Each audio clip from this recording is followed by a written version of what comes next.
বহু চিন্তা করছে। একজন মনীষীর সঙ্গে তার মুলাকাত হলো,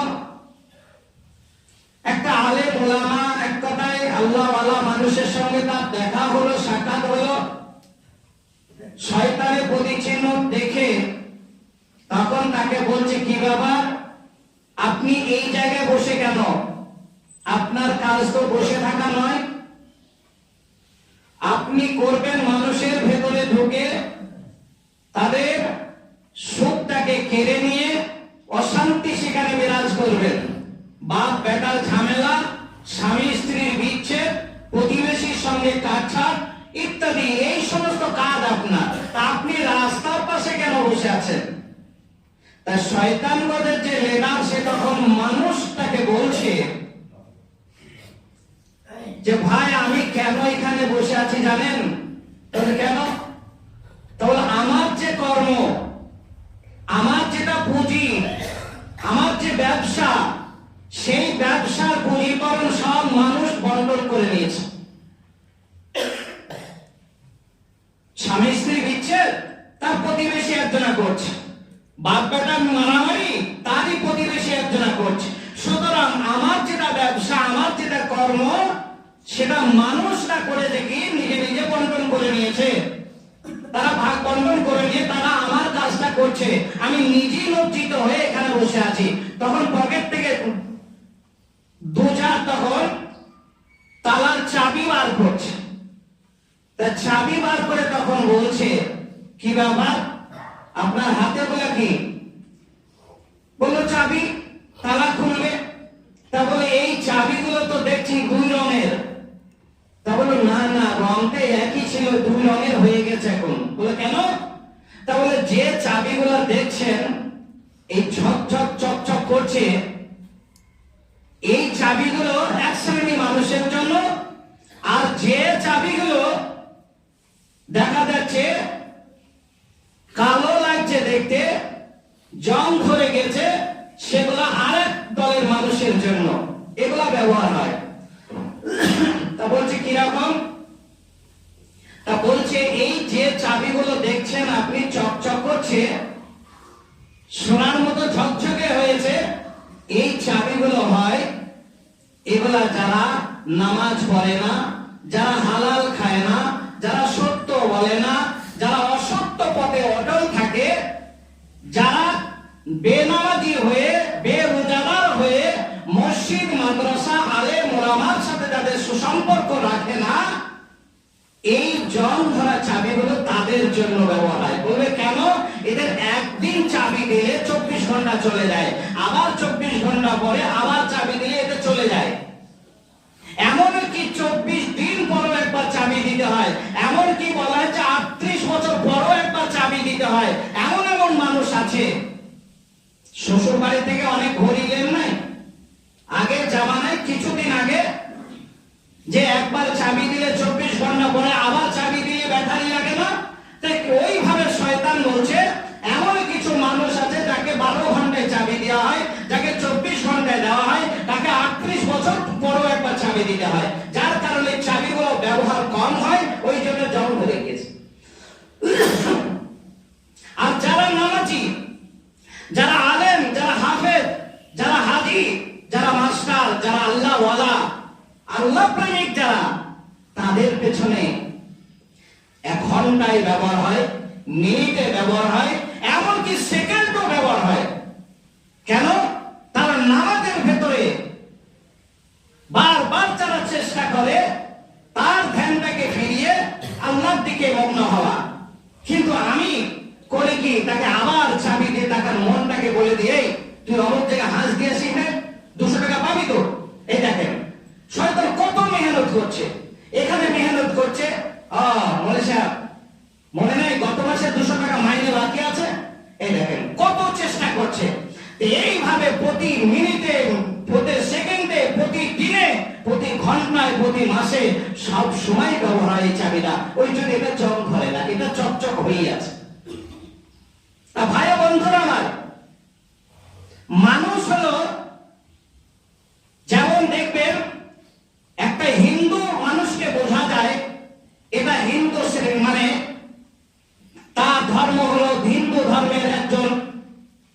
যাজক কিংবা হিন্দু ধর্মের একজন উপাসনায় কেউ একজন বলতে পারেন মুসলমান দেখে বোঝা যায়, খ্রিস্টান দেখে বোঝা যায়, ইহুদি দেখে বোঝা যায়, তার একটা প্রতিচিহ্ন আছে। দাঁড়িয়ে রাখলেই মুসলমান নয়, মুসলমানেরা অনেক প্রতিচিহ্ন আছে, কিন্তু মুনাফিকের কোনো প্রতিচিহ্ন নাই। মুসলমান চেনা যায়, ইহুদি খ্রিস্টান বৌদ্ধ মুচি চামার সব চেনা যাবে, কিন্তু মুনাফিক চেনা যাবে না। ইন্নাল মুনাফিকিনা ফি দারকিল আসফালি মিনান নার, হাদিসের শব্দ বলা হয়েছে কি মুনাফিক জাহান্নামের সর্বনিম্ন স্তরে তারা থাকবে। একটা বিদআতকারী, একটা অস্বীকারী, একটা শিরকারী, সে তো জাহান্নামে যাবে, কিন্তু জাহান্নামের সর্বনিম্ন স্তরে যে থাকবে সেই দলটা হবে হাদিসের ভাষায় যে সে হলো মুনাফিক। তাতে সে নামাজিও হতে পারে, সে হাদিস সাহেব হতে পারে, মাস্টার সাহেব হতে পারে, ইমাম সাহেব হতে পারে, কাজী সাহেব হতে পারে, হাফেজ সাহেব হতে পারে, গ্রামের মোড়ল হতে পারে, মেম্বার প্রধান হতে পারে, যে কেউ হতে পারে। তার ভেতরে মুনাফিক এমন একটা ডেঞ্জারিক বিষয় যে একে চেনা বড় মুশকিল। অন্য একটা হাদিস থেকে প্রায় দেশে যে মানুষটা সকলের কাছে ভালো সেই মানুষটাও জাহান্নামে যাবে। যে মানুষটা সকলের কাছে ভালো, দেখেন মানব জাতি হিসাবে সর্বশ্রেষ্ঠ মানব, নবীদের মধ্যে সর্বশ্রেষ্ঠ নবী বিশ্ব নবী জনাবে মুহাম্মদ রাসূলুল্লাহ সাল্লাল্লাহু আলাইহি ওয়াসাল্লাম, তিনি কি সবার কাছে ভালো ছিলেন? আমার বিশ্ব নবী তিনি কি সকলের কাছে ভালো ছিলেন? 40 বছরের পূর্বে যাদের কাছে ভালো ছিল 40 বছর পরে তাদের কাছে হলো কালো, আর ভালো থাকতে পারলো না। তারাই বলল 40 বছরের আগে বলল এটা সত্যবাদী যুবক, সত্য ছেলে, এ মিথ্যা জানে না, মিথ্যা বলে না। 40 বছর পরে বলল পাগল, মিথ্যু, বাবক তবক আরো অনেক কিছু। সে ভাষা প্রকাশ করা যাবে না। তাহলে এখান থেকে বোঝা যাচ্ছে মানুষের মধ্যে শ্রেষ্ঠ নবী, নবীদের মধ্যে শ্রেষ্ঠ হলো হযরত মুহাম্মদ রাসূলুল্লাহ সাল্লাল্লাহু আলাইহি ওয়াসাল্লাম। তিনিও যখন সকলের কাছে ভালো হতে পারেননি, আপনি পারবেন না। তাই এখানে কি বোঝা যাচ্ছে? হাদিসটা মিল আছে কিনা দেখুন। আল্লাহর হাবিব বললেন সকলের কাছে যে ভালো সেও যাবে জাহান্নামে। বলবেন কেন? ইমাম সাহেব কাছে এসে বলছে আপনি শুনেছেন কমিটির এই 3 নম্বর লোকটা আপনার পেছনে কাটি দেয়, আপনি জানেন? আপনি ওর বাড়ি ঘন ঘন যাচ্ছেন, ওর বাড়ি চা খেতে যাচ্ছেন, নাস্তা খেতে যাচ্ছেন, ওর সাথে বাজারে ফল খেতে যাচ্ছেন, আপনি জানেন ও আপনার পেছনে কাটি দেয়। আবার ওই ইমামের কাছ থেকে ঘুরে এসে ওই লোকটা, আপনারা ভাববেন না যে আমাদের লেগে বলছে, আবার কেন আপনাদের খাই নুন, কিছু তো গাইতে হবে গুণ, আমি কেন শুনে করবো আপনাদের? আমি অন্যান্য জায়গার রিপোর্ট নিয়ে আপনাদের শোনাচ্ছি।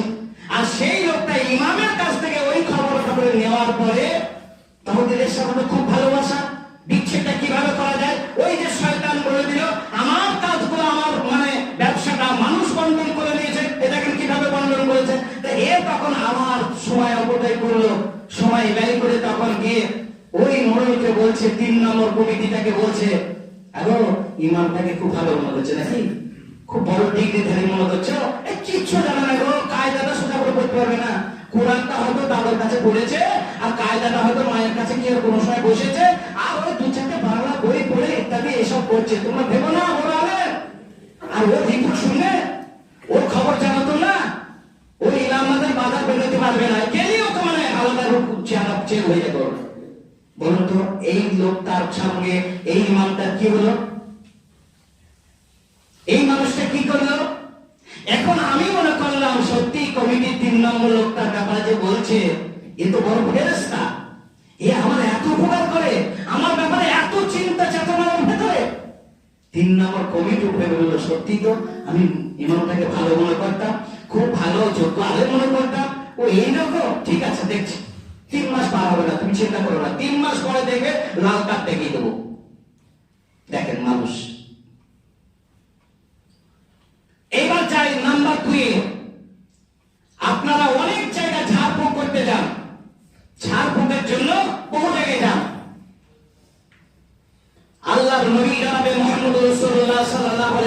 বলছেন কোরআন হাদিস ব্যতীত, কোরআন হাদিস ছাড়া, এর মন্ত্র ছাড়া, কোরআন হাদিসের মন্ত্র ছাড়া অন্য মন্ত্র দিয়ে কোথাও যদি আপনি সুস্থ লাভ করেন, কোথাও যদি সেখানে চিকিৎসার মানে সেখানে চলে যান, তাহলে কিন্তু শিরকের মতো পাপ হবে, শিরকের পাপ হবে।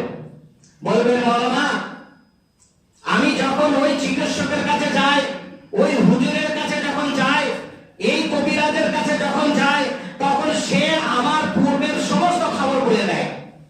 আচ্ছা বলুন, আমি আছি পূর্ব দিকে মুখ করে, আমি পূর্ব দিকে মুখ করে বক্তব্য রাখছি, আমার পশ্চিম দিকে অর্থাৎ আমার পেছনে কি আছে যদি আমি এটা বলতে পারি, তাহলে মৃত্যু নাম্বার 1। কথাটা ভালো করে বোঝার চেষ্টা করি, সূরা লোকমান পড়ে দেখেন। আমার সামনে যেটা আছে এটা ছাড়া আমার পেছনের খবরটা, এই দিকে কি আছে দেওয়ালে, এটা যদি না দেখে যদি আমি বলি, তাহলে মৃত্যু নাম্বার 1 আমি। বলবেন মাওলানা, আপনার কথার সাথে মিল নেই। বলবে কেন? যে কবিরাজের কাছে গিয়েছিলাম, আমার বাড়ি সে জীবনে আসেনি, তার বাবাও আসেনি, কিন্তু আমার বাড়িতে কটা ভাই, কটা বোন, কটা ছেলে, কটা মেয়ে, আমার বাড়ির কোন দিকে দরজা, আমার বাড়িতে কটা গাছ আছে, নিম গাছ না বাঁশ গাছ না কি গাছ, হ্যাঁ জাম গাছ, সব বলে দিচ্ছে। শুনলেন কেন বলে দেয়? ঘুমাবেন না, ঘুমাবার বক্তব্য রাখিনি।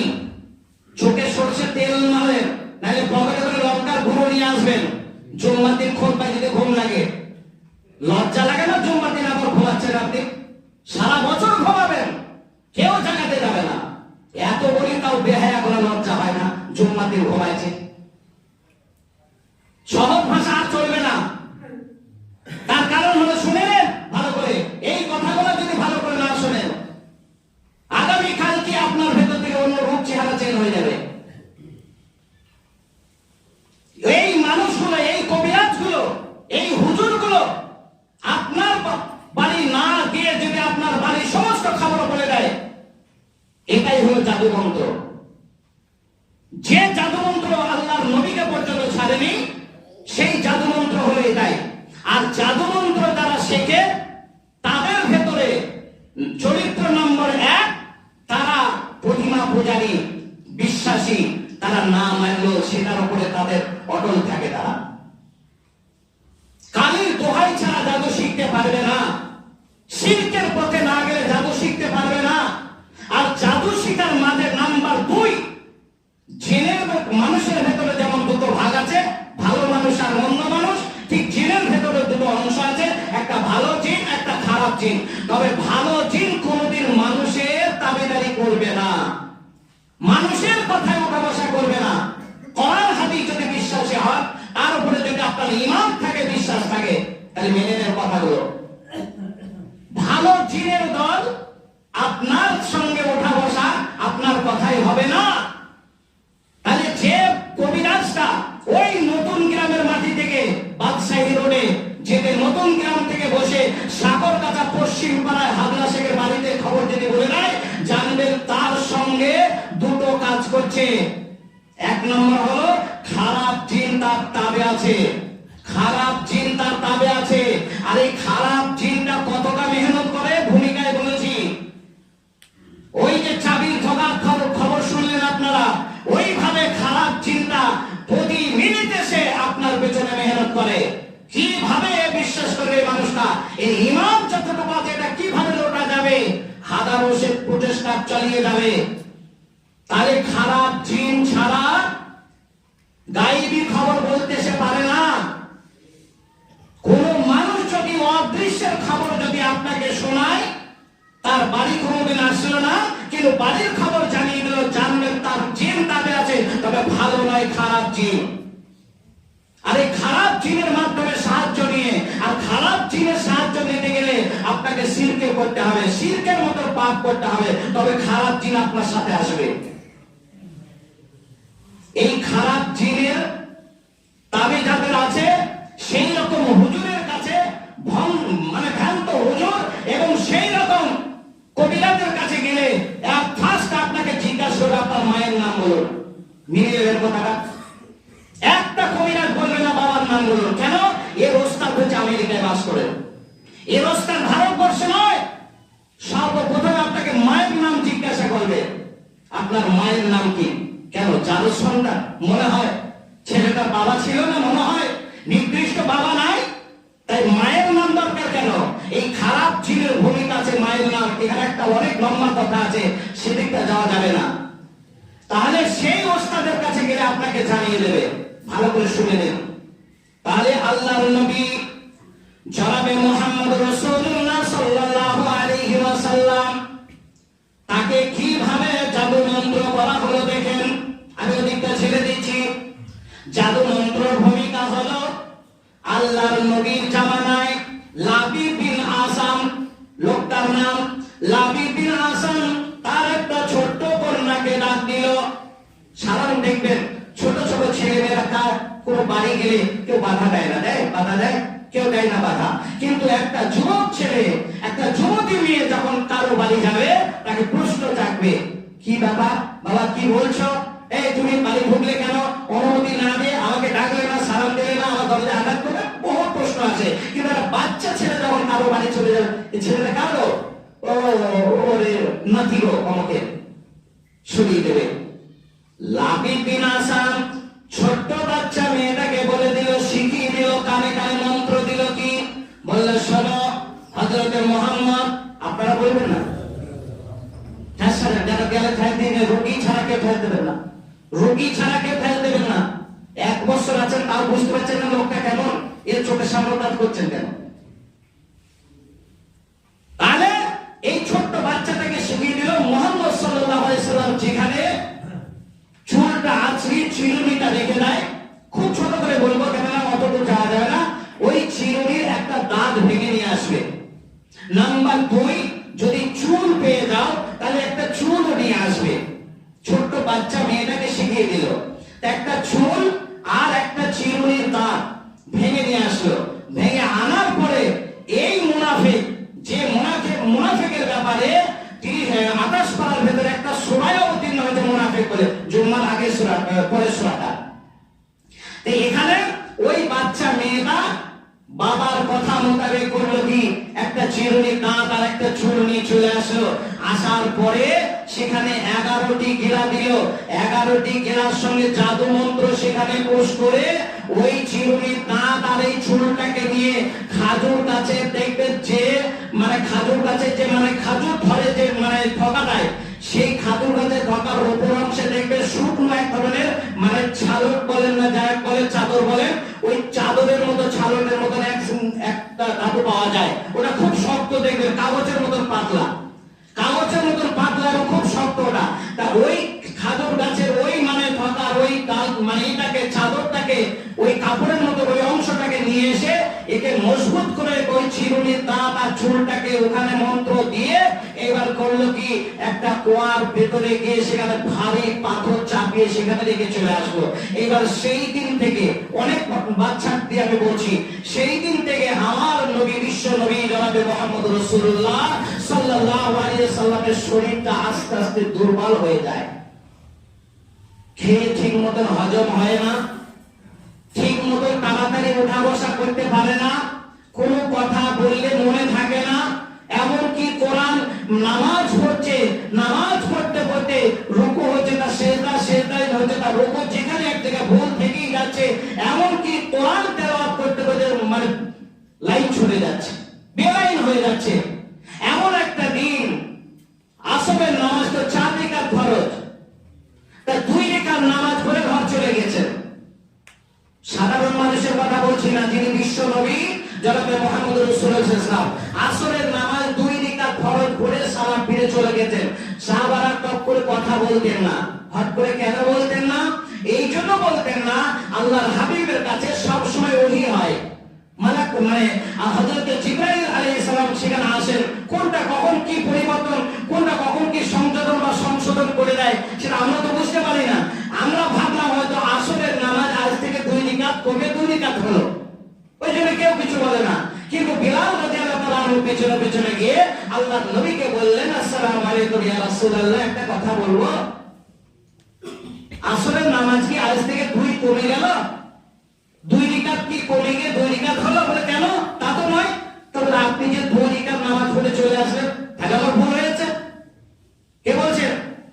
আপনার মতো মৌলবী নয়, না আমি ঠিক আছে, আমি ঠিক বলেছি, চারিকাতে বলেছি এরকম না, তাহলে ভুল হতে পারে, চলো আবার পড়ে নি। আল্লাহর নবী জনাবে মুহাম্মদ রাসূলুল্লাহ সাল্লাল্লাহু আলাইহি সাল্লাম ওই 2 রাকাত পড়ে চলে গেছেন, অস্বীকার করলেন না, বলল ভুল হতে পারে, আবার এসে নামাজ শুরু করে দিলেন, বাকি 2 রাকাত পরে সহসে দাবি দিলেন, নামাজটা কমপ্লিট হয়ে গেল। এইভাবে আল্লাহর নবী জনাবে মুহাম্মদ রাসূলুল্লাহ সাল্লাল্লাহু আলাইহি সাল্লামের একটি একটি করে ভুল হতে থাকলো। এই ভুল হতে হতে হতে হতে হঠাৎ করে আল্লাহর নবী শুয়ে আছেন বিছানায়, এমন অবস্থায় মাথার কাছে একজন, পায়ের কাছে দুইজন এসে আলোচনা শুরু হচ্ছে, কে বলছে কে করেছে, কে বলছে কোথায় করেছে, কে বলছে কোথায় আছে। আল্লাহর নবী এই অবস্থায় ঘুম ভেঙে গেল। আল্লাহর নবী ঘুম থেকে উঠে গেলেন, তখন দেখছেন অন্য কেউ নয়, আমার মাথার কাছে দাঁড়িয়ে আছেন মানে সম্মানীয় মানে ফেরেশতা হযরত জিবরাইল। জিবরাইল এসেছেন, তার মানে আল্লাহর নবী বুঝতে পেরেছেন আমাকে না জানিয়ে যখন জিবরাইল এসেছে, না জেনে আমার কোনো ব্যাঘাত ঘটেছে, আমার কোনো ভুল হয়েছে, আমি হয়তো বেখেয়াল হয়ে গেছি, অনেক চিন্তা চেতনা ভেতরে জাগরণ হলো। আল্লাহর নবী উঠে দাঁড়িয়ে গেলেন। এবার আল্লাহর নবী জনাবে মুহাম্মদ রাসূলুল্লাহ সাল্লাল্লাহু আলাইহি ওয়াসাল্লামকে জানিয়ে দিলেন। এই জানানোর কথাটা বলতে গেলে আরেকটু লম্বা হয়ে যাবে, যাব না ওদিকে। আল্লাহর নবীকে জানিয়ে দিলেন আপনাকে জাদু করা হয়েছে। কোথায় করা হয়েছে? অমুক নামে কুয়াটি নাম বলে দিল। ওই কুয়ার ভেতরে দেখবেন এক অংশ পাথর আছে, ওই পাথরের তলদেশে দেখবেন সেখানে পড়ে আছে আপনার নামে যেটা মানে জাদু মন্ত্র করা হয়েছে, ওই জাদু মন্ত্র জিনিসটা সেখানে বলা হয়েছে। আমাদের গ্রামে, আমাদের মহল্লাতে, আমাদের দেশে বড় বড় হুজুর যারা তাবিজ ব্যাপারী, যারা তাবিজের তেলা, যারা তাবিজ ব্যবসা করে, এই তাবিজের হুজুররা দেখবেন বাড়িতে বসে বসে বলে দেয়, খালারে তোমার স্বামী তোমাকে কেমন করে ভালোবাসবে, বুবুরে তোমার স্বামী কেমন করে ভালোবাসবে, আর একটা মেয়ে নিয়ে মটঘট চলছে, তার ঠিক ঠিকানা তুমি জানো না। দেখবে তোমার নাম তোমাকে ছাঁটাই করার জন্য তোমার বালিশের তলে দেখবে 3 রঙের মানে কাগজ দিয়ে আর 3টে কালি দিয়ে দেখবেন বেঁধে সেখানে বালিশে ভরা আছে। খালাকে বলে দিল তুমি দেখে নাও, খালা তখন দেখে নিল, বুবু তখন বালিশের খোলটা খুলে দেখে নিল, তাহলে এটা বড় হুজুর মিথ্যা তো বলেনি। জেনে নেবেন ওর কাছে শয়তান মানে গজের যত জিন আছে, ওই শয়তান জিনটাও খবরটা পৌঁছিয়ে দিল। ওই শয়তান জিনটার মাধ্যমে সে বলে দিল, খালারে বুবুরে তুমি ওটার উপরে বিশ্বাসী হইও না, কেননা জাহান্নাম থেকে যদি বাঁচতে চাও তাহলে মন্ত্র কাটার জন্য আমার নবীকে যেভাবে শিখিয়ে দিয়েছেন আমি দোয়াটা বলছি, আপনারা সবাই বলে নেন একবার, বিসমিল্লাহে বিসমিল্লাহে আরকিকা মিন কুল্লি দাইন ইউজিকা ওয়া মিন শাররি মিন কুল্লি হাসিদিন ওয়া ইন আল্লাহু ইয়াশফিকা। এই দোয়াটা, এই মন্ত্রটা বলে আল্লাহর নবীকে মানে ঝাড়ফুঁক শুরু করে দিলেন। এইবার ওই 11টি আয়াত সঙ্গে করে নিয়ে এসেছেন। কোন 11টি? কুল আউযু বিরাব্বিল ফালাক মিনাল জিন্নাতি ওয়ান নাস। এই 11টি মন্ত্র নিয়ে এসে ওইখানে নিয়ে আসার পরে হযরতে আলীকে ডাক দিলেন, আলী রে তুমি তাড়াতাড়ি চলে এসো। হযরত আলী শক্তিশালী জওয়ান ছিল, শক্তিশালী যুবক ছিল, তার কারণে হযরত আলীকে ডাকতে বলেন, আলী রে তুমি চলে যাও, অমুক কুয়াতে চলে যাও, সেই কুয়ার মিডলে নেমে দেখো সেখানে কুয়ার ভেতরে কিছু আছে কিনা, যদি কিছু থেকে যায় সেখানে তুমি উঠিয়ে নিয়ে এসো। হযরত আলী সেখানে চলে গেলেন, ওই কুয়ার ভেতরে নেমে দেখলেন একটা ভারী পাথর চাপানো আছে, আর ওই পাথরের তলে দেখছে এক ধরনের কাগজ আছে, কাগজ নয়, ওই যে বড় খাজুর গাছের ওই ছালটা, ওই ছালটা তখন দেখে হযরত আলী তখন মুষ্টি ভরে নিয়ে চলে আসলেন। আল্লাহর নবী হাতে উঠিয়ে দিলেন। হযরত জিবরাইল বললেন মন্ত্র শুরু করে দিলাম। এইবার ওই চুলের গিরাটা দেখছেন 11টি গিরা আছে, আর ওই চিরুনি ভাঙার দাঁত সেখানে ভরা হয়েছে। আল্লাহর নবী জনাবে মুহাম্মদ রাসূলুল্লাহ সাল্লাল্লাহু আলাইহি ওয়াসাল্লাম একটা করে আয়াত তেলাওয়াত করে আর একটা করে গিরা আপন মনে ধরে যায়। ঠিক এইভাবে যখন 10টি আয়াত যখন তেলাওয়াত হয়ে গেল, তখন আল্লাহর নবী একটা করে আয়াত পড়ছেন না, শরীর মাথার মানে পায়ের তলা থেকে মাথার অংশ পর্যন্ত আস্তে আস্তে মনে হচ্ছে যেন শিংড়ি উঠছে, মনে হচ্ছে আমার শরীরটা যেন সুস্থ হচ্ছে, আমি পূর্বের শক্তি যেন ফিরে পাচ্ছি, আমার পূর্বের জেহেন শক্তি যেন আমার ফিরে আসছে, বলি সুবহানাল্লাহ। এইভাবে যখন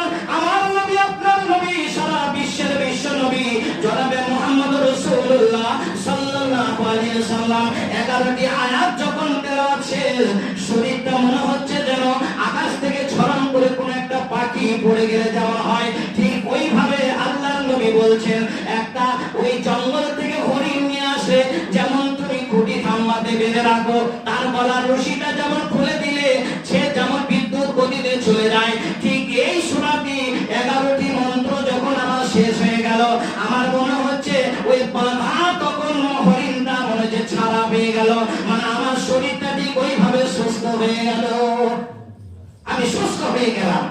বিসমিল্লাহি আরকিকা মিন কুল্লি দাইন ইউজিকা ওয়া মিন শাররি কুল্লি হাসিদিন ওয়া আইনিন আল্লাহু ইয়াশফিকা।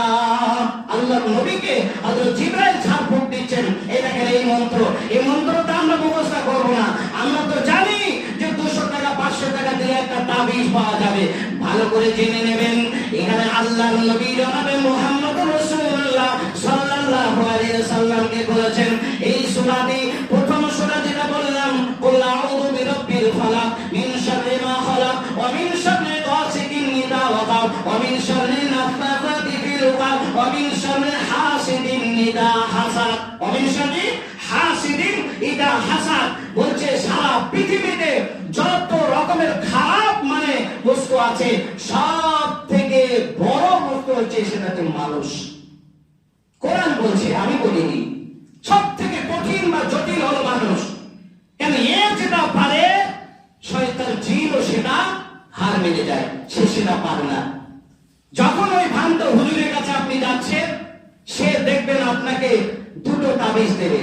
একটা তাবিজ হয় গলাতে, নালে হাতে, নালে কোমরে, আর নালে এই গাঁটের উপরে, এই অংশ যে কোনো এক জায়গায় বাঁধতে দেবে।